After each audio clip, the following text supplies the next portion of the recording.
What's going on, everybody? Aloha! Welcome to the JoySchtick Show, a podcast where three friends from high school in Hawaii get together to talk comics, video games, and pop culture every week.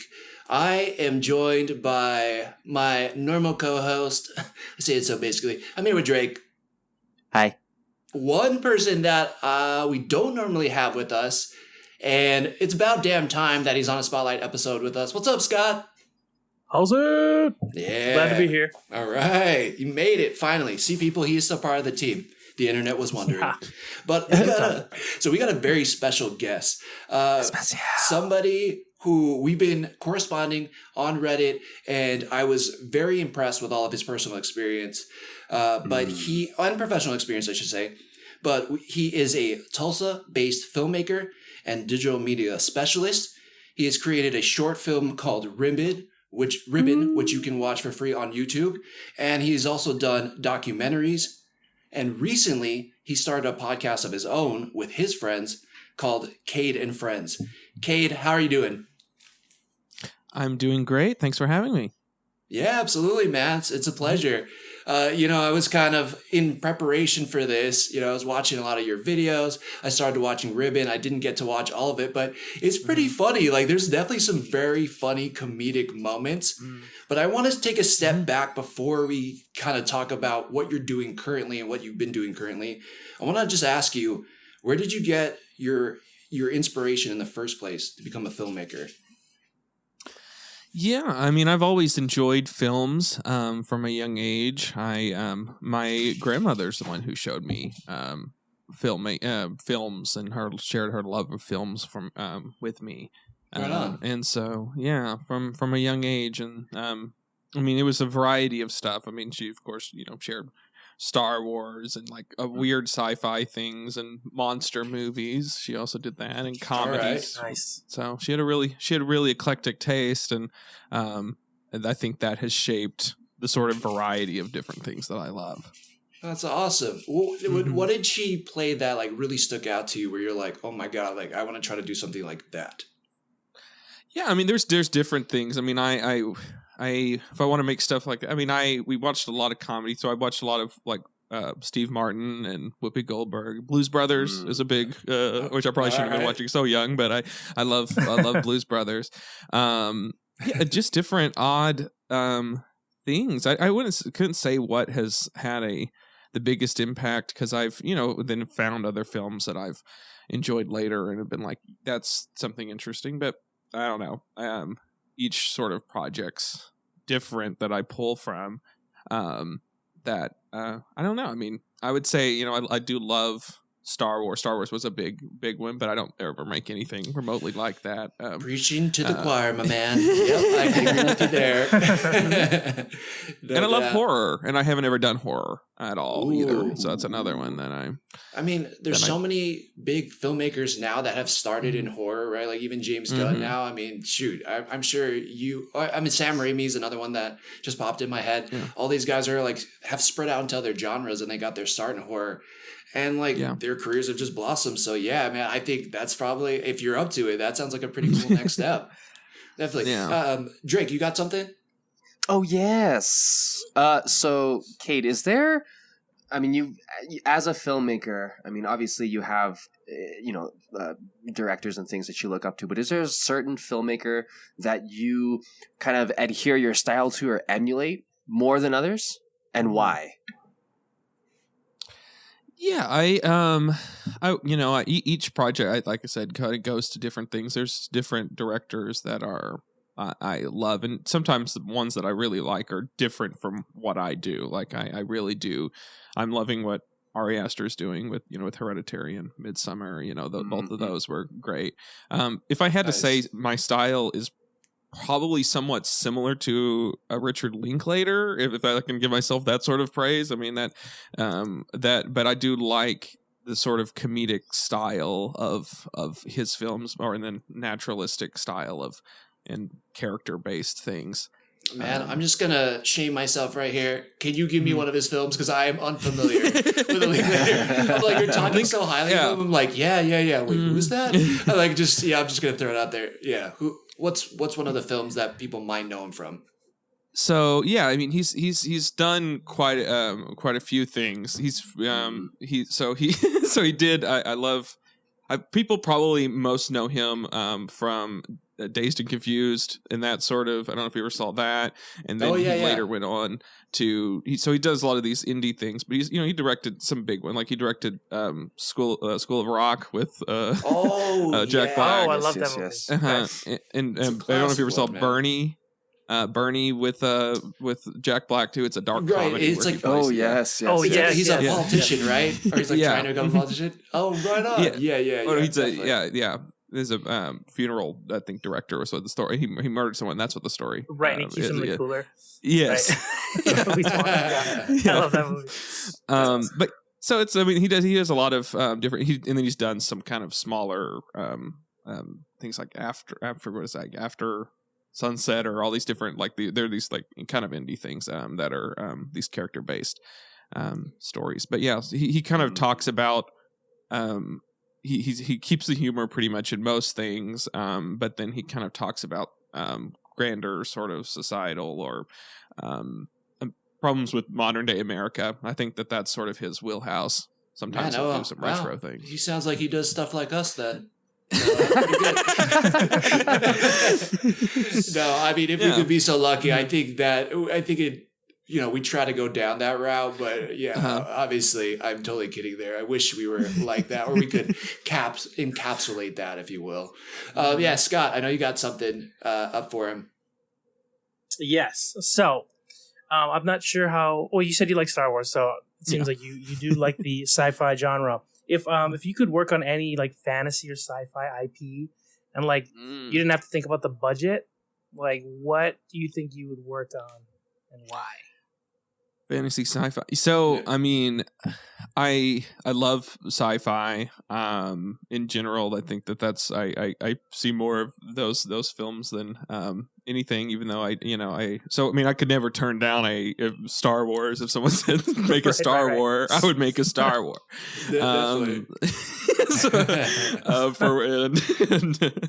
I don't know what it would be and what if it would be any good or people would even like it, but I would do that. But I love Star Trek. I've always I really love the original series a lot. But it's of its time and everything. But I even like the sort of clunkiness of it, maybe? The campiness and all that. It's very much. I think there's a way to sort of hone that in an interesting. If I would make a Star Trek, it would be set in that time. Do not update any sort of like special effects. Like have it all be set during then. And the only thing you would kind of fix is pacing. I think you'd make it a little bit more snappier and make it the characters a little bit, more. You can kind of dig into them a little bit more. But I would set it in that time period with that level of practical effects. I think that would be fun. Amazing. That'd be amazing. Yeah, because there's a lot of reboots going on, but not a lot where they like totally encapsulate what made it great as well. Like that time period, like that'd be great. Yeah, I'm trying to think of something that picks right back up where it left off, and it might be something from 20 years ago, but there's something that's done it recently, and of course I can't think of what the name is, and we're like, that's how you do it. I mean, Cobra Kai doesn't really count because it's now in the future and everything, but I feel like they do that really well. Kate, I was wondering while you were saying that though, have you watched Strange New Worlds? I have not, and that would be. I mean, it's set during that time, but I don't. They're still doing they're doing modern technology. I've heard that it kind of harkens back in some way to the look and feel and the. But I don't know that off puts me a little bit, being that it doesn't. I mean, I don't know. It's aesthetically doesn't work for me for that. Yeah. I don't know. It's the special effects might be too good. I get what you're saying. Yeah. Yeah. I don't know. I just it feels weird that I don't know. You have to do some mental gymnastics as to now how does this work with the canon of the other thing because of it just how different Right. I do agree with you. I feel like Star Wars is kind of getting into that point because it's like we're not a multiverse thing with Star Wars. We're all technically in one timeline, just at different points in the timeline and how those different stories intersect with the main story. But I feel like anytime I watch a Star Wars recap video, like for Andor, for example, it was like, wait, when does this take place? And then he was here, and then that means this was before Luke did this. And yeah, I feel like that's what's happening now with Star Wars. I'm sure there's Star Wars out there. Shameless plug for our brothers at the Geek Freaks Podcast Network. They have a show called Trek Freaks. That's awesome. Those guys are probably pulling their hair out listening to this and like, we can tell you everything about it. But yeah, no doubt. Yeah. So the other thing I was going to ask you was, wait, you're going to come up with Star Wars. Before we move on, actually, I got one more thing. Yeah. Well, like, what would you want to do? Would if it was Star Wars, would you want to do like a Jedi story? Would you want to get away from the Skywalkers? Would you, would you want to create a one-off in a sense, like an Andor or a Rogue One? I know you haven't had time to think about it, but what's your heart telling you right now? I think that you can sort of dig into a side character that's already pre-existing in an interesting way. Like Han Solo. To me, yeah. Han Solo. Everybody loved that movie, right? Yeah. I mean, truthfully, I think I would be, if I had free reign to do literally whatever, and there was no one questioned it and gave me a bunch of money, I would do something bizarre, like, to me, my concept, which no one would finance, and they would never greenlight, and I don't even think the fans would like it. You never know. Start a Kickstarter right now. But it would be, it would essentially look, which no one's going to like, but it would be a Jar Jar show. Okay. I was hoping you'd say that. Yeah, I was hoping you'd say that. That's great. I would finance that. Let's go for it. Going. Misa think it's a good idea. And I think you have it take place during like the rise of the Empire, and this guy who's this clown essentially who feels responsible for the rise of this of the Empire that's happened. And he's and people hate him for it, and I think that is pulling from, I think they've done some things and expanded where they've touched on that he's out there, like he's like a street performer on Naboo, and people like hate him for what he's done. He's just doing the robot for credits somewhere. He's like on Coruscant, like just like he's like, I got these credits. I cause all of this pain and strife across the galaxy. Let me entertain people with my robot. That'd be comedy for sure. That'd be funny. I don't know. I think there's a world, man. I mean, Taika's doing a show, and he's always pretty funny, and he finds ways to Taika has a very dry but out there kind of sense of humor. Like he can make things that shouldn't be funny. So, dude, anything's possible. I back that. I'm down for that. Mm-hmm. Same. Yeah. So I kind of going back to what you've done. Tell me a little bit about Ribbon. Like, how did you come up with that? What was the inspiration for that? Like, where did that come from? Yeah, it was in college. We had it was at the end of college, and technically it's, I guess, my capstone project, but I had this sort of time. I knew this was going to be like the last window of time that I'd have to kind of work on something like this, and I've always wanted to make a feature film, and that was always the big dream, and I had seen it, and I've tried it various points all the way back like to high school. I've tried different projects like this, and awesome. It's failed in 101 ways, and so it was at that point that I was like, it's my last opportunity, and I sort of knew that if I was going to do it, it was going to be now. And I also saw where it could fail, or where it has failed, and knew where to sort of navigate that. And so I set forth and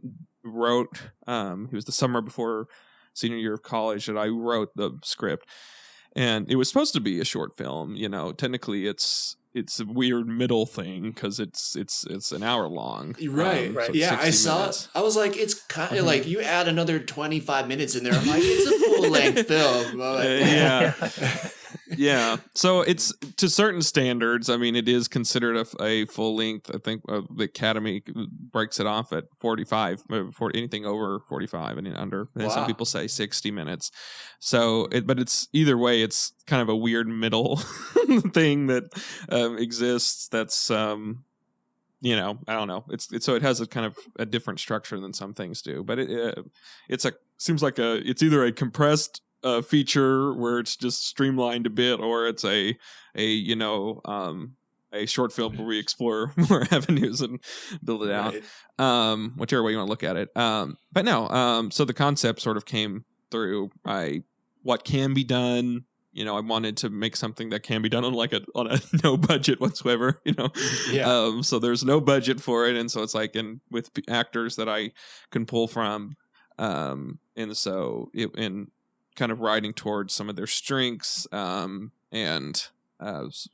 places that I could possibly film, but also hope that I could find locations that fit for it. So I still was ambitious. I always try to push past what I know I can do, or it's not fun for me. But I don't know. I was still in the realm of possibility of doing.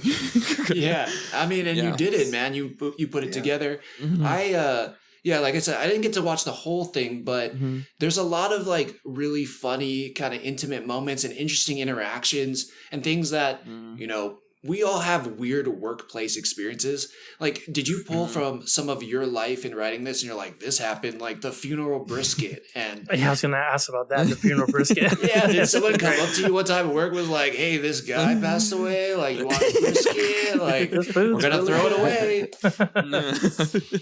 I think I was dealing with some things of like in this transition period of like, you know, next step is going off into the workplace. Like, you know, that's what people are, you know, transitioning you to, and not wanting to, you know, like that. What does that mean? And does that mean, you know, growing up in some sort of way and getting rid of the sort of joys that come from the freedom that you had before.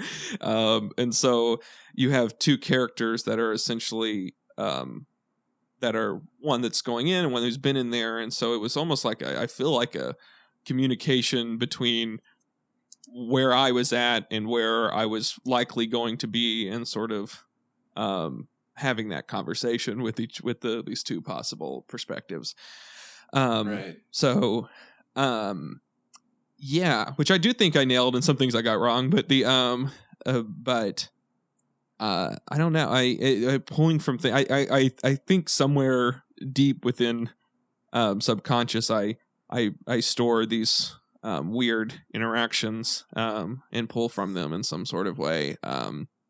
Yeah, I don't know. I just was at a Yeah. Give us more of those interactions, Cade. Yeah. Elaborate. Tell us about these. Well- No, I mean, I think that's where the best comedy comes from, though, right? It's like, you know, so you're going through normal life, and all of a sudden, you know, for a lot of people, you see something, you're like, that's pretty weird. Why is that happening? Let me make a mental note of Right. it. And whether you realize it or not, you know, it does get stored somewhere. And sometimes, you know, the best of us are able to pull it out and then, you know, just kind of share that with the world.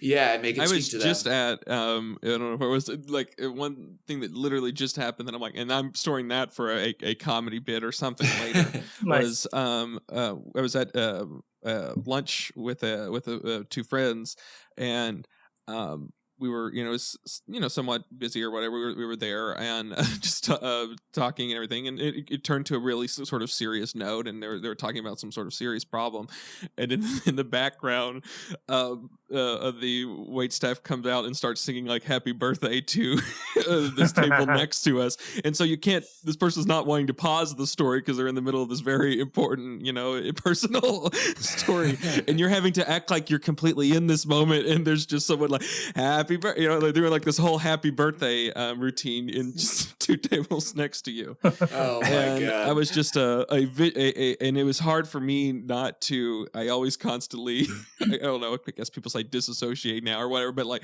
take a step removed from my situation, because I'm, I'd write comedy to do things like that of like where this would just be hilarious from a completely other perspective outside of where I currently am. But that's how I go through the world is sometimes I have to take a removed stance and sort of see comedy. That's fascinating. Yeah, that's the same. That's the same as us, man. Well, do you ever find yourself like writing down these things? Like there are times where I'll overhear a conversation, or like say like it's at work. I'm in the locker room and I hear someone. I'm come mid conversation. I hear like the most absurd story, but I don't get to finish it. Like overhearing it because I gotta clock in, and I'm like, man. So I'll write down this thing. I'm like, I gotta like tell someone later, and then like I'll like play it out. Like, what do you think they could have been talking about? How do you think they got there? Like, how do you think this story ends? Yeah, I'm like, whoa, that was crazy. I wish I could have stayed to the end, but I couldn't. Like, right? Do you find yourself doing that, like writing down funny like things just so you remember it long term?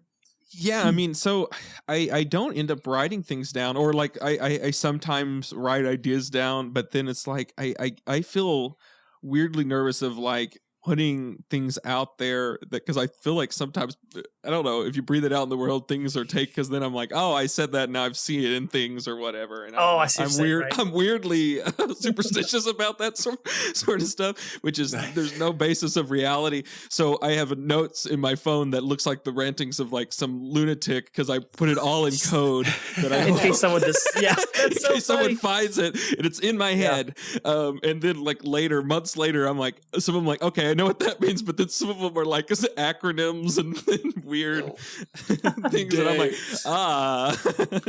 you need like a key for your own notes. You're like, okay, C means take a left, or I took a left down Johnson Avenue, whatever. Yeah, you have this paper you slide over your phone, and the numbers are revealed and the letters are revealed. You're like, oh, okay, the code is run to store. Got it. Okay, a code. No, but I know what you mean. Like, this is so silly, but in that same regard, like when Madagascar, the movie came out, like we were a lot younger, and like I remember telling my sister, like, they haven't done a movie about animals breaking out of the zoo, and then like like a year later, Madagascar comes out, and she's like, they stole your idea. I'm like, the kid, I'm like, who heard me that day? But of course, it takes much longer than a year to like make a movie, and it's not that good of a like unique of an idea.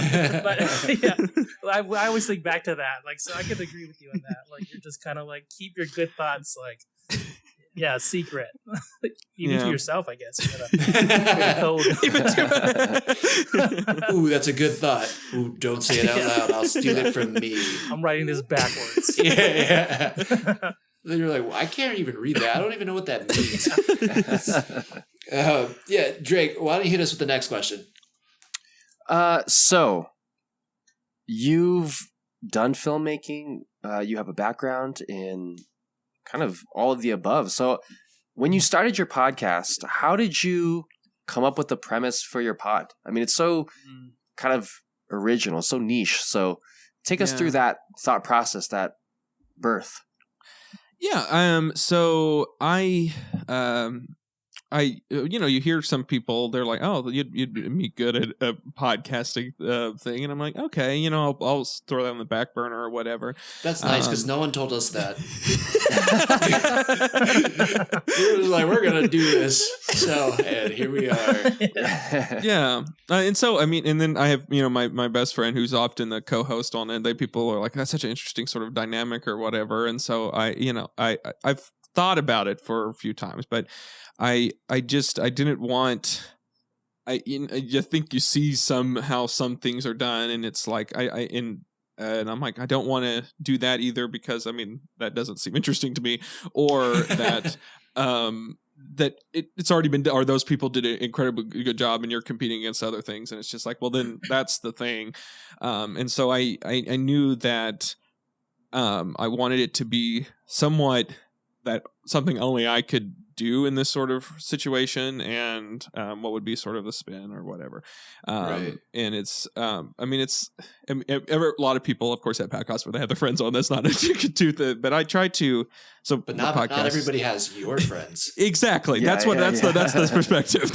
And so I wanted a situation in which I could tailor a show to interesting people that I'm around, and like kind of highlight aspects of that friendship that's interesting because each one's different, and some of them are I have really thoughtful conversations with, and we can sort of go deep on different things, and then some people I can have on that it's comedic. There's a lot of comedy in the podcast because I'm friends with a lot of actors through my projects, and so there's a lot of people so we get to do bits and comedy things, and then there's other people that I'm somewhat interested in their life story, and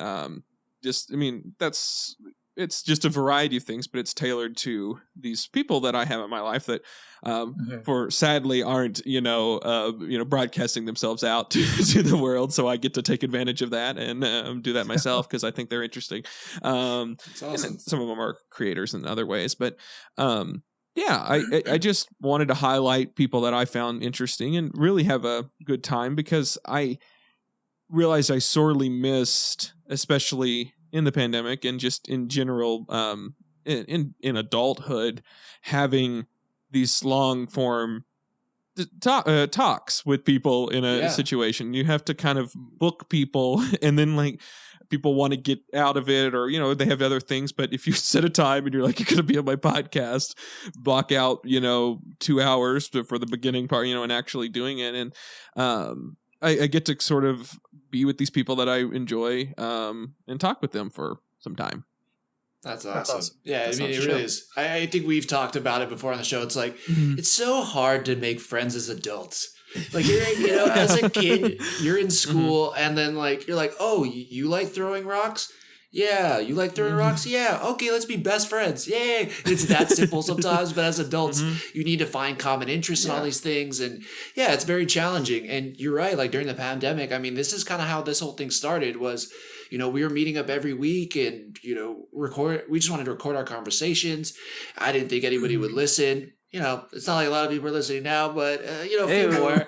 But, it's growing. Yeah, it's growing. But, it's just fun to have these kind of expansive and deep conversations with people and just kind of see what goes on behind just the things you see on social media or in between the few times a year you might be able to catch them face to face. Like having an activity, it's awesome. It's great. Is there a certain screening process for your friends, or is it any friend can be on, or is there coaching? How do you tell them and prep them for what they're about to do? I think it's notorious that they don't know what they're getting into whenever I tell them that they're going to be on the show.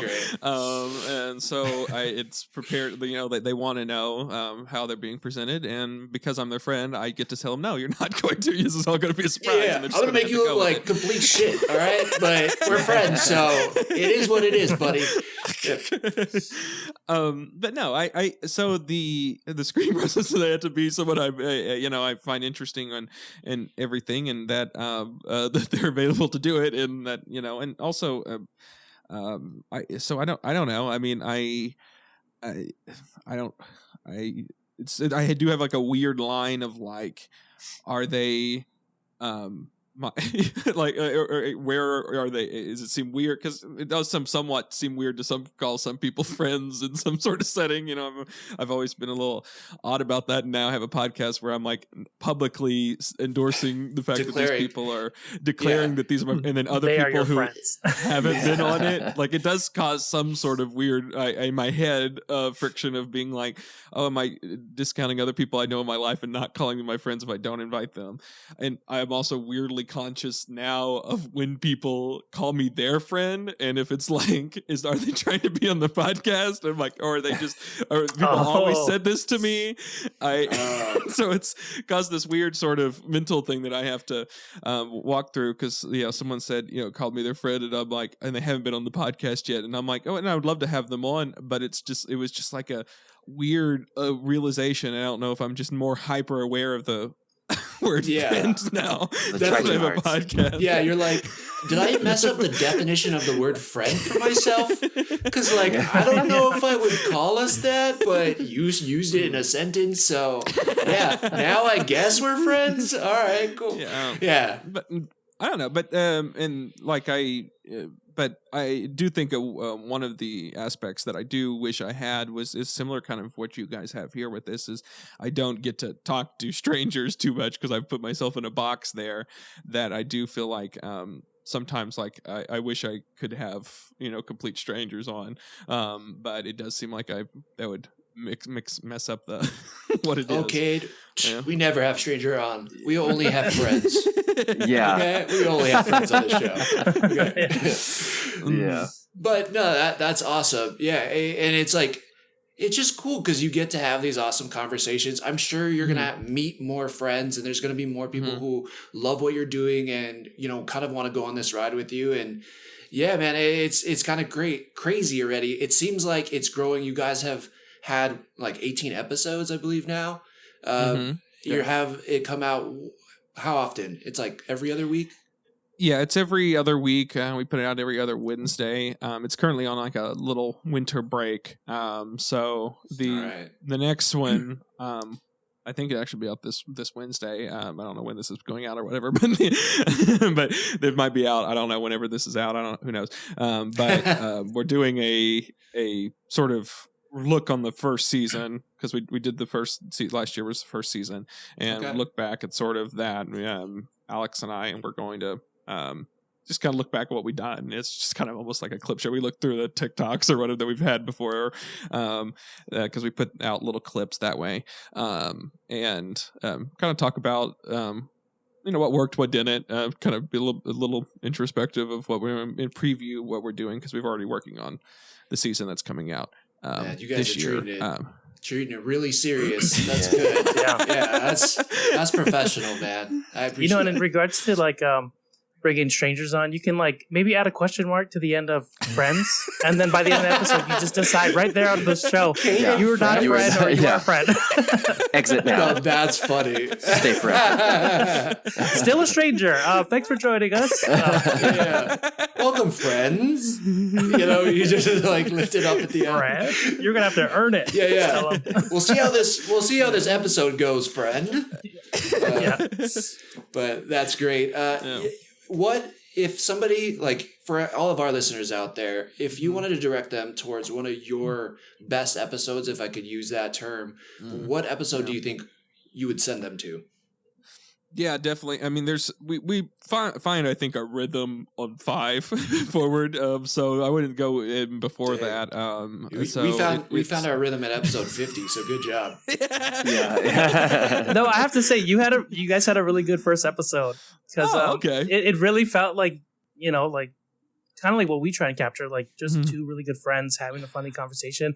Even the way it flowed, and I liked your the movie pools and the when you talked about Where's Waldo, and Alex was like when you said so this segment's called this, he's like, oh, is that what the name is? Like you guys just figuring it out as you guys are like yep, that's what it's called. Like I loved it. It was great.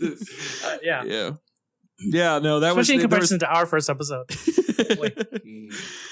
Yeah, I mean, so that was we do have video versions on my YouTube channel, and so that was one where it was completely just audio, and later we kind of worked in some video things, but yeah, there was some, but yeah, we were still obviously working it out and everything, and that was recorded right before, because it was essentially a test pilot to see if like, is this idea going to work in the slightest, because Alex and I have been in the idea phase for this for some time, and then we recorded that in February of 2020 and together, and so and then we recorded a second episode. The second episode was with another friend, and that was at the very beginning of March, and then we all know how that happened, and then you couldn't see your friends for a year. Yeah. Are you alive, friends? Yeah, I haven't seen you guys in a year, but definitely. That's great. So that was we had to figure out sort of the whole thing there, and I was able to then reflect if like, is this really what I wanted? Was this good? And listen back to it, and was very, very pleased with it and everything. And so then we went forth and decided to actually take it seriously and do it. And I always like this, I go for it. If I do anything, I do 110%, because I've thought about it in an idea phase for a long time. And so that's where I was able to I said I want to do it, and we went for it. And so 5 is a good one of Alex and I. Sometimes it's just Alex and I, and we just talk about random things and everything. So that's a really good one. And then everything sort of past that I think is really good. But I do like I don't remember what number it is, but it's a Kenna episode. We have a really good it's our longest episode, a little in-depth talk. There's comedy, but there's a lot of some serious matters, and I thought that was a really fun episode I tell people to go to, or the Diane finds Bigfoot, which is Diane's a good friend of mine who that's a great title. Yeah. The titles I try to do some they're all titled oddly. They're never about, they're often pulling from some off the wall quote that's said out of context from the guest. And that's perfect. That is. And that's a great way to title an episode. And so it's never, but like I could name them after things that are, we do segments and stuff. So like it can be a little bit like I've steered away from doing ones that make sense and go for ones that are a single one-off joke that right. That's perfect. And so makes them sound a little insane, but. There you go. The titles are puzzles themselves, so that's good. Yeah. That's the real trick. You're like, if you want to understand the title, you need to look in my notes, and then there's a key for that. Yeah. Wait, I don't know how to read the key. Never mind. That's cool because it's like one-liner inside jokes, but you find out about it when you watch it. So that's true. Yeah. That's clever. Wow, great description. Yeah, I think I just kind of got one last question. And it is Drake. Actually, why don't you fire away with it? So we are super digging this back tile situation. Where's your studio? Is this at home, or are you? Did you make this, or what's going on? It's my it's in my apartment. I have a spare room here, and that's what I use as my studio. And I put together it's it's soundproofing, and but it's just the back wall here, and so these are just man, I know they could come off, but yeah, they're just. I don't want to. But Yeah. I can rearrange them.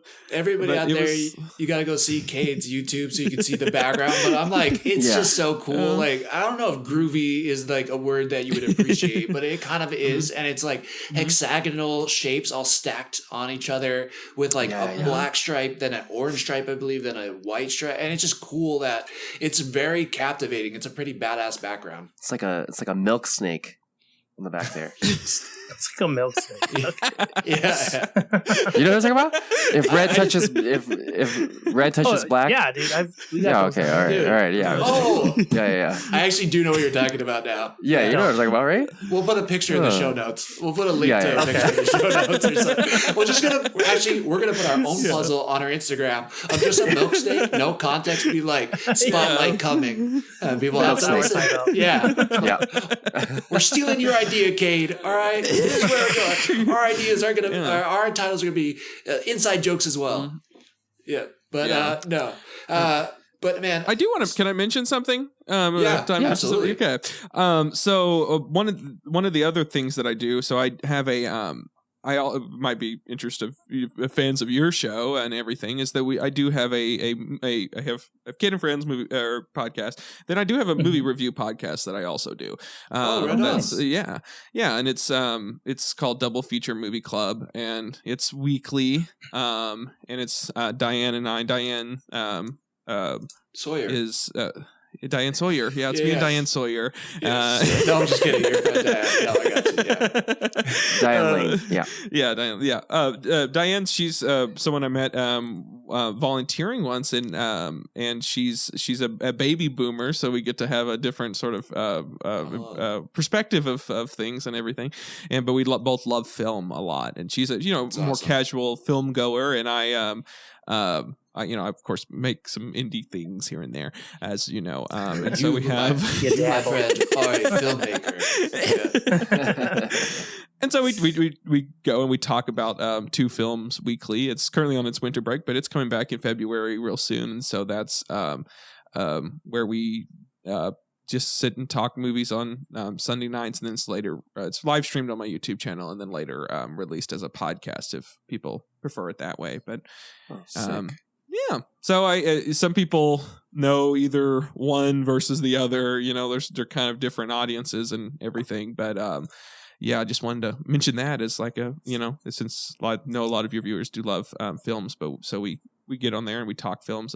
It's films from the last decade currently, films from the last decade that we just haven't ever seen before. So they're like on our watch list. So there's a lot of weird things, a lot of things that, we've looked up lists of like best films that, people haven't ever heard of or whatever. And so sometimes they're big films, sometimes they're real niche films that we're like, we're going to give this a shot or whatever. And find it. And it's horror, it's comedies. We've done romantic comedies, biopics. Yeah. I mean, it's just anything. That's awesome. It is super cool. We got to introduce you to our last spotlight guest, Derek McDuff, who does the Underrated podcast, and like get you guys together, because that sounds like the super podcast of underrated and overlooked movies right there. But I think we're kind of getting close to the time, but I'm gonna say I'm gonna let Drake and Scott, if you guys have any final words for him, before we have to let Cade go. Scott, go ahead. Yeah, it's okay. Do you mind if I ask you one more question? No.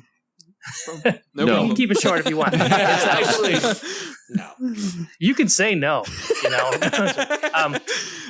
Who were some of your like comedy heroes growing up?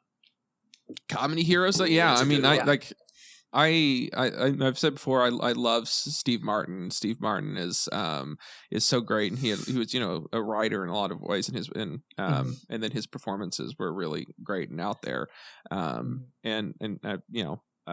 I love him. Dan Aykroyd as a writer, an interesting idea guy is very fascinating. More recently, because those are kind of old school things. I don't know. No, they're still great though. They're legends. So that's a good answer. Yeah, for sure. Yeah, that's a great answer. Mm-hmm. That's all I was going to say. Sorry, didn't mean to cut you off. That's a great answer. Silence. Yeah. I like those a lot. And I said before, I grew up on a lot of Whoopi Goldberg things too. So she's also great. I've always wished that they did a movie, Steve Martin and Whoopi, together. I thought that'd be an interesting. Have they not? That's kind of like blowing my mind. There has to be some. It's a weird rabbit hole I fell into at one point of finding. Of like, have they even appeared publicly together? And weirdly enough, so this was years ago. They have now, since Steve's been on The View a few times promoting the Only Murders. But for a bit, it was like, there was like no photos of them ever existing, yet they've, crossed paths. Whoopi hangs out with Billy Crystal and has known Robin, did things with that. And then like, and they in similar circles, but never have they ever seemingly crossed paths, which is like mind blowing to me. Two people I found. I bet the internet before the View episode was like, Whoopi Goldberg and Steve Martin are the same person. They have to be. You never see them together. It's like when you never see Bruce Wayne around and only Batman's there. It's like, well, come on, let's put 2 and 2 together here.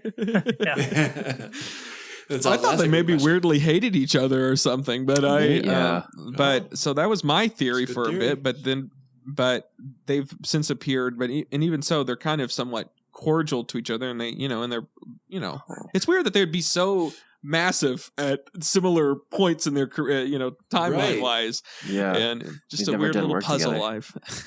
Right.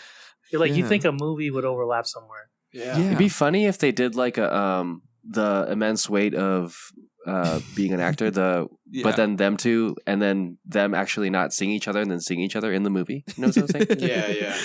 I thought you were gonna say like the Sister Act and the Father of the Bride mashup we've all wanted, or something like that.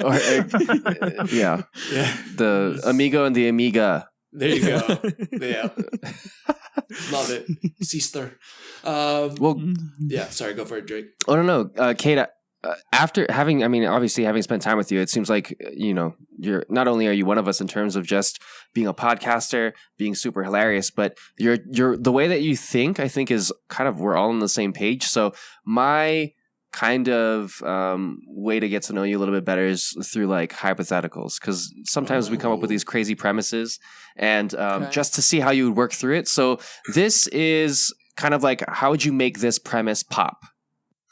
And so the premise that it is, and you have to essentially, let's pretend it's like a movie, it's been given to you, you have to make it work, and you have to make it work with just this little amount of information. Okay. So we're all familiar with like hauntings, right? Typically, when you get into the house, the hauntings start immediately. But in this particular case, ghosts start haunting your house like 20 years after you've moved into it. Where would you take this film to not only make it you, but to make it pop? Okay, so this is a home that you've been in. These people have been in for a long time. For you 20 know a years. lot about it. Yep. You know a lot about it. I mean, assuming that did they build the house? Did they move into it? They moved into it. They moved into it. It was built in the early 70s. And they just moved into it like now? Yeah, they just moved into it now. Okay. There you go. 20 years. And then 20 so okay, so they move into it, and then 20 years later, They just moved into it now, 20 years ago. Now 20 years ago. I mean, in the future, 10 years ago, yeah. The movie's going to take place over a little extended amount of time, yeah. So they move into it, we watch 20 years of their whole life, and then you're in like all the way through this epic of this family's highs and lows, and then you introduce ghosts. People are like, oh, okay, that's an interesting turn that the family gets old and dies, and then they are the ghosts at this point. They are the ghosts. Yeah. Towards the end of the movie, you're like, wait, this movie's about ghosts? I didn't get that. That was about family drama. It's Ghostception. That's what we're calling it. I feel like they just threw in the ghosts at the end. It's weird. Anybody feel like this is the descent of family and ghosts? I feel like it's this descent. Yeah, I think that you'd have to do something where like they would have to cause the ghost situation in some sort of way. Either it is they are haunting, their children, or in some sort of way, or the family murdered somebody and put them in the boards beneath the ground or something, and they're dealing with the consequences of this murder.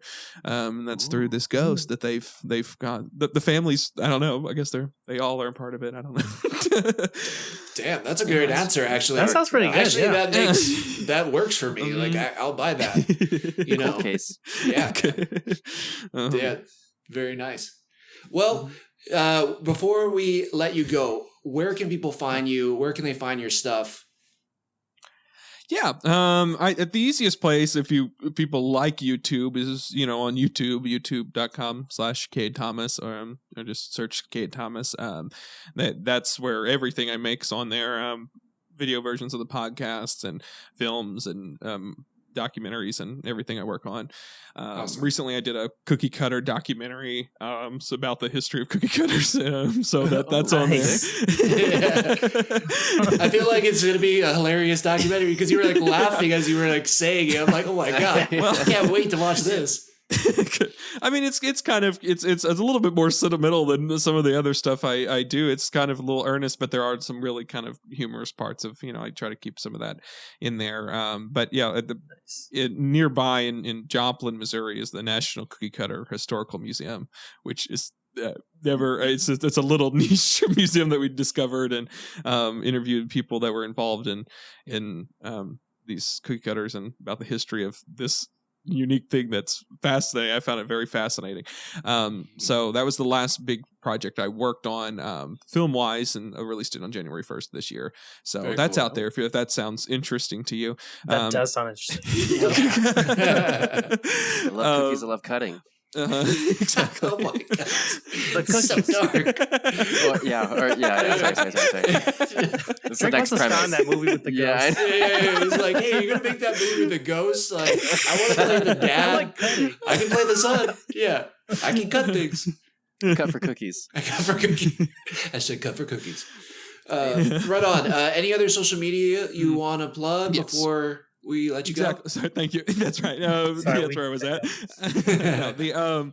Anywhere else, it's at the Cade Thomas. So Instagram, TikTok. Those are things I've moved into the TikTok sphere, which unwillingly, but it's happening now. More people have followed me on there than on YouTube that I've spent years of my life trying to do. So, but people like the little short comedy, routines, and that we try to keep the little clips from.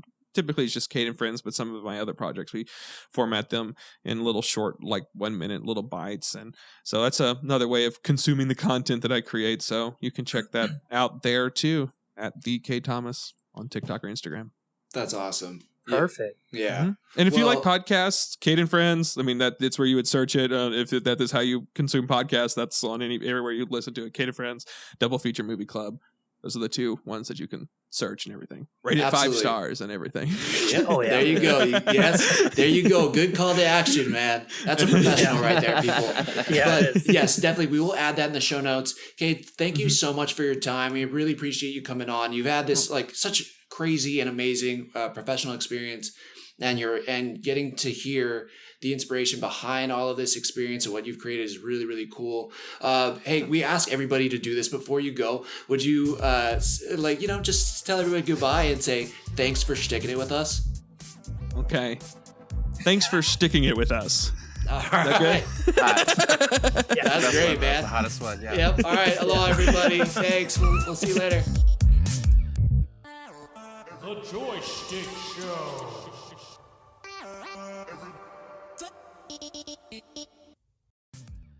If you've enjoyed what you've been listening to, we'd really appreciate a follow, subscribe, and a review.